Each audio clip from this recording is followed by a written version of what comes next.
Hello everyone, my name is Bharat Tyagi, faculty of physics, PBS वानी centre for excellence.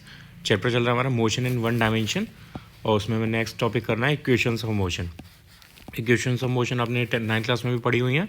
इसके दो method से हम इसको सॉल्व करके देखेंगे, 3 इक्वेशंस आएंगी। और पहला मेथड है इसमें graphical method.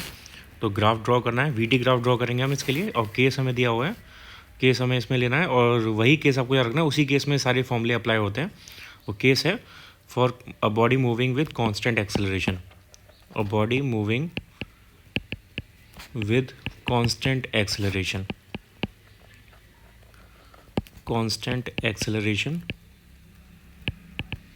a and initial velocity u,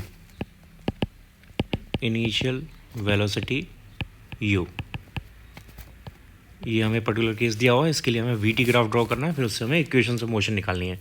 ये हमारा ग्राफिकल मेथड है। तो इसके लिए वीटी ग्राफ, दो एक्सिस वी और टी,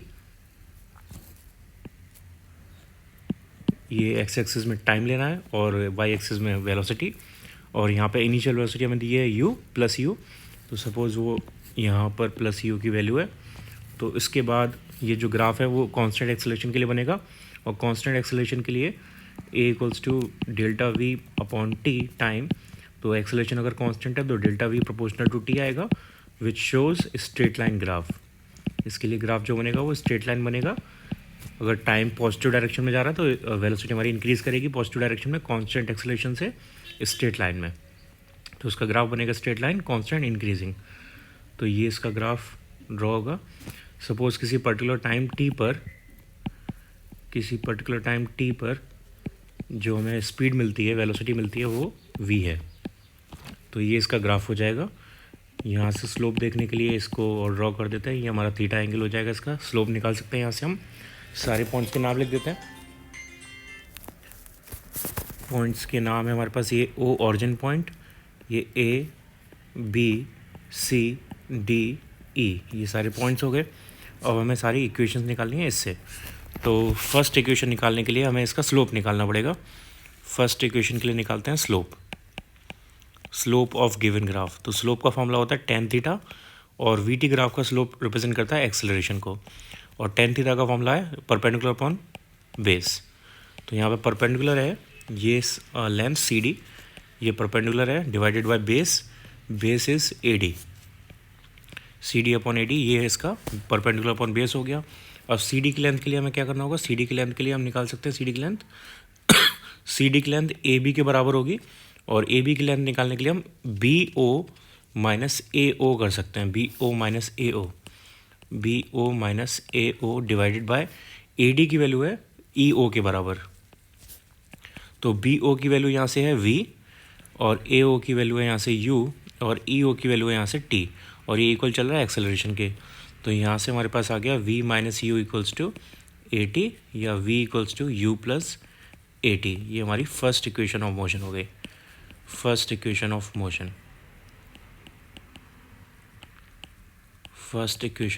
मोशन। ठीक है, ये हमारा फर्स्ट इक्वेशन आ गया। सेकंड के लिए हम निकालेंगे इसका एरिया। तो वी टी ग्राफ का एरिया रिप्रेजेंट करता है डिस्प्लेसमेंट। अगर वेलोसिटी टाइम ग्राफ है तो डिस्प्लेसमेंट, अगर स्पीड टाइम ग्राफ है तो डिस्टेंस। तो इसके लिए एरिया निकालते हैं। एरिया ऑफ वी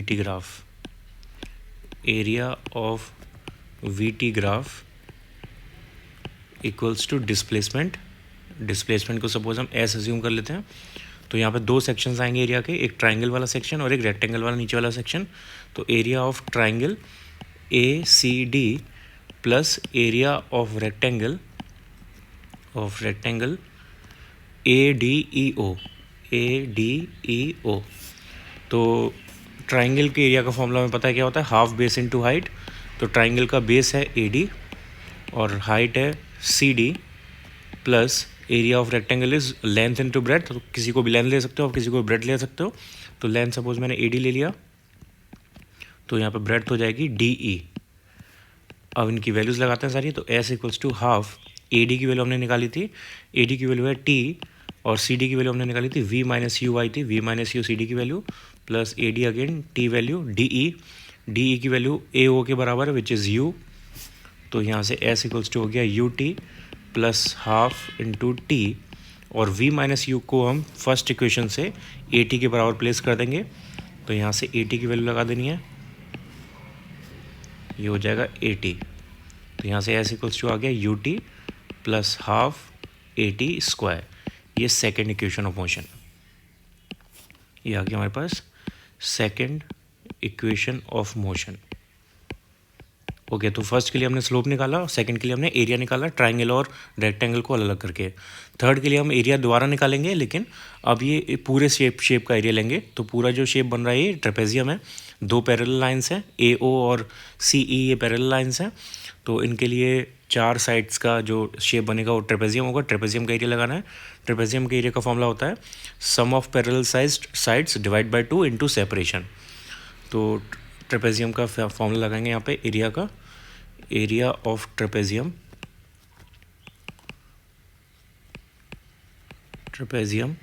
और ट्रेपेजियम का नाम है यहाँ पे ए सी डी ई ओ ए, ए सी डी ई ओ ए, ये ट्रेपेजियम है।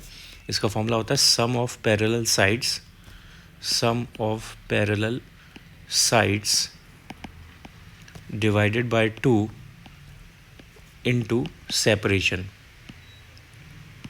सेपरेशन, और एरिया इक्वल आ गया ऑब्वियसली एस के डिस्प्लेसमेंट के। तो displacement equals to sum of parallel sides.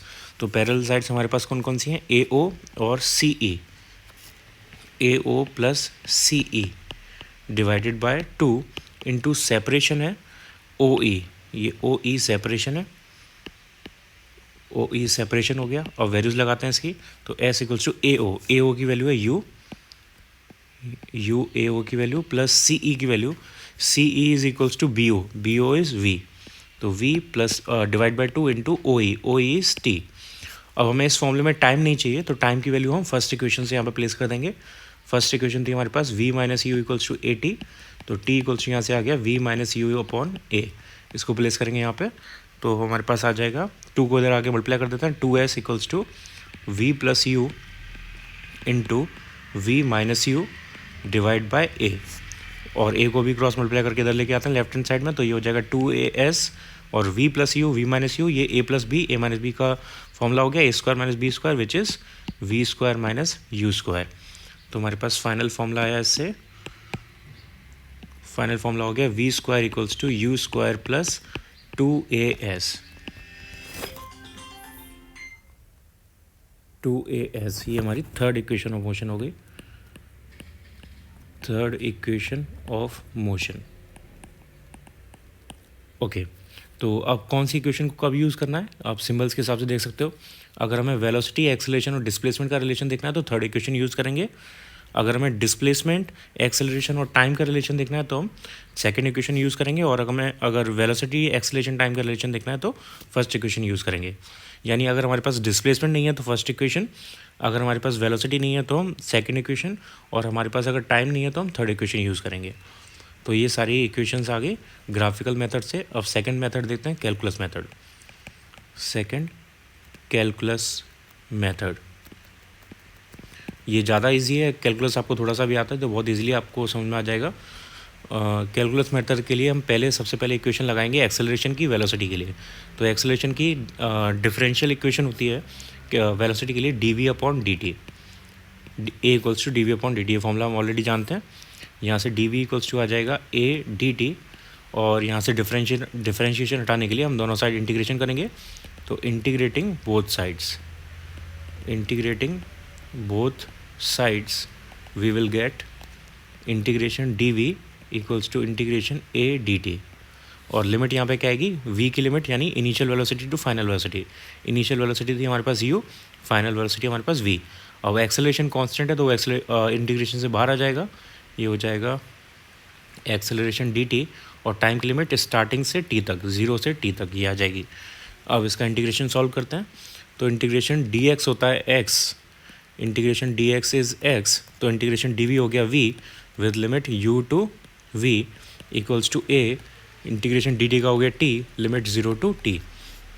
तो यहाँ से लिमिट लगाएंगे हम, पहले upper limit minus lower limit equals to a upper limit minus lower limit.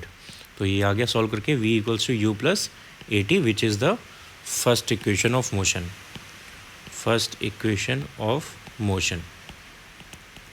Okay, तो हमने फर्स्ट इक्वेशन ऑफ मोशन के लिए फॉर्मूला लगाया था एक्सेलरेशन वेलोसिटी का, a equals to d v upon d t. ऐसे याद रखना है आपको step by step. First equation के लिए एक्सेलरेशन और वेलोसिटी का फॉर्मूला। सेकंड इक्वेशन के लिए लगाएंगे हम v equals to d s upon d t, velocity का डिस्प्लेसमेंट के लिए फॉर्मूला। तो यहाँ से डिस्प्लेसमेंट इक्वल्स टू आ जाएगा वी डी टी, और फिर से हमें इंटीग्रेशन बोथ साइड्स करना होगा, इंटीग्रेटिंग बोथ साइड्स। तो ये हो जाएगा integration d s integration v d t. अब इंटीग्रेशन डी एस यानी पोजीशन का डिस्प्लेसमेंट का इंटीग्रेशन। तो सपोज़ हमारे पास इनिशियल पोजीशन एस नॉट थी और फाइनल पोजीशन एस है, और टाइम हमारे पास 0 to t वैसे ही रहेगा। अब यहाँ पे v कांस्टेंट नहीं है, तो हमें v की वैल्यू प्लेस करनी पड़ेगी फर्स्ट इक्वेशन से। तो v की वैल्यू फर्स्ट इक्वेशन से है v equals to u plus a t. यहाँ पर u कांस्टेंट है क्योंकि u इनिशियल वेलोसिटी है, और एक्सेलरेशन कांस्टेंट हमें दिया हुआ केस में, तो इसको यहाँ पे प्लेस कर देते हैं। ये हो जाएगा u प्लस ए टी और D t limit 0 to t। अब इसको दो पार्ट्स में डिवाइड कर लेते हैं।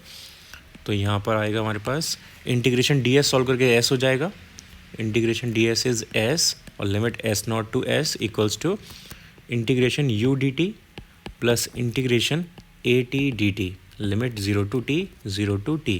अब u कांस्टेंट है तो u बाहर आ जाएगा, यहाँ पे a कांस्टेंट है, a बाहर आ जाएगा। तो u बाहर आने के बाद अंदर बचा डी टी 0 to t, और प्लस यहाँ पे एक्सेलरेशन बाहर आने के बाद बचा T d T 0 to t। अब इंटीग्रेशन डी टी होता है t, तो ये हो जाएगा u t limit 0 to t plus a, और इंटीग्रेशन टी डी टी होता है T square upon two limit 0 to t। अब लिमिट लगाते हैं, तो पहले upper limit minus lower limit, यहाँ पर भी सेम अपर लिमिट माइनस लोअर लिमिट।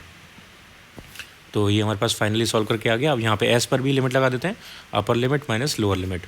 तो s minus s not equals to आ गया u t plus half a t square, u t plus half a t square. अगर इनिशियल पोजीशन ऑरिजिन से start किया था हमने, इनिशियल पोजीशन 0 थी, initial position is origin यानी एस नॉट इक्वल्स टू 0, तो उस केस में हमारे पास इक्वेशन हो जाएगी s equals to u t plus half a t square, u t plus half a t square. This is second equation of motion, second equation of motion. ये हमारे पास second equation of motion हो गई। अब third निकालनी है, last. Third के लिए हम फॉर्मूला यूज़ करेंगे, ये इंपॉर्टेंट रिलेशन है, जनरली बच्चे उसको भूल जाते हैं क्योंकि कम यूज़ होता है इसलिए, लेकिन ये इंपॉर्टेंट इसलिए क्योंकि कम याद रख पाते हैं बच्चे, इसी में कंपटीशन के क्वेश्चन आते हैं।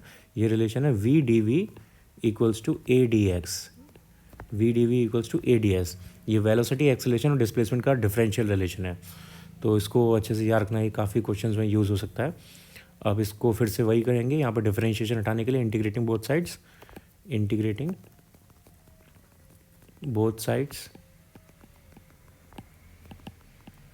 तो ये हो गया integration v d v equals to integration a d s, limit v की initial velocity to final velocity, और डिस्प्लेसमेंट की लिमिट एस नॉट से एस। तो वी डी वी का इंटीग्रेशन होगा v square upon two, limit यहाँ पे you से वी, और ए यहाँ पे एक्सेलरेशन कांस्टेंट है बाहर आ गया, डी एस का इंटीग्रेशन हो गया एस, लिमिट एस नॉट से एस। यहाँ पे लिमिट लगाएंगे, पहले upper limit v square upon two minus lower limit u square upon two equals to a s minus s not. तो यहाँ से v square minus u square equals to आ गया 2a s minus s not, या v square equals to u square plus 2a s minus s not. ये हमारे पास third equation आ गई। अब ऑब्वियसली फिर से यहाँ पे अगर ऑरिजिन का पॉइंट लें, तो ऑरिजिन के पॉइंट के लिए for origin as initial point, initial position s naught is 0, तो उस केस में हमारे पास इक्वेशन बन जाएगी v square equals to u square plus 2a s. ये हमारे पास है third equation of motion, third equation of motion. Okay, तो ये हमने दोनों मेथड से ये तीनों इक्वेशन निकाल के देख लिए, कैलकुलस मेथड और ग्राफिकल मेथड, दोनों आपको आने चाहिए। दोनों की प्रैक्टिस करो, एक बार खुद सॉल्व करके देखो तीनों इक्वेशंस आप निकाल पाते हो या नहीं।